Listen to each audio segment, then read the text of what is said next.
Welcome to our channel. Today we how to log into Malwarebytes for privacy scans and protection. Easy tutorial step by step clearly. To begin, open the Malwarebytes application on your device. If you haven't installed it yet, download Malwarebytes from the official website.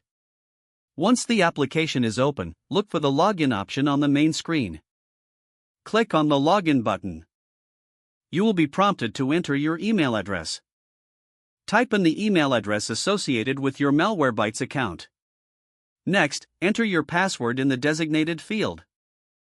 If you forget your password, click on the Forgot Password link to reset it. After entering your credentials, click on the Sign In button. Once logged in, you will be directed to the dashboard.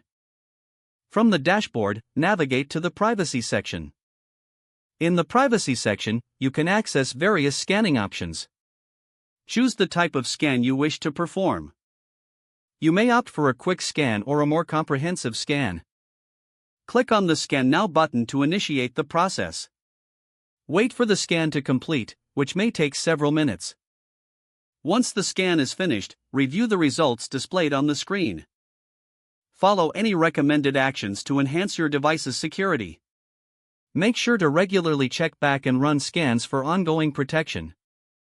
Log out of your account if you're using a shared device. Close the Malwarebytes application when you're done.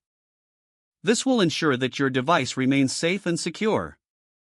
If the page does not load, refresh the browser or try again in a private or incognito window.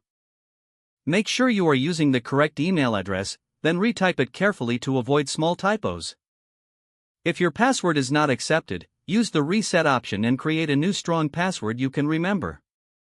Check your spam folder for verification or security emails, then complete any requested confirmation steps. Enable two-factor authentication if available to improve account security and reduce unauthorized access risk. After signing in, review your profile details so your contact information and settings are accurate and current. Don't forget to like this video and subscribe to our channel for more step-by-step tech guides.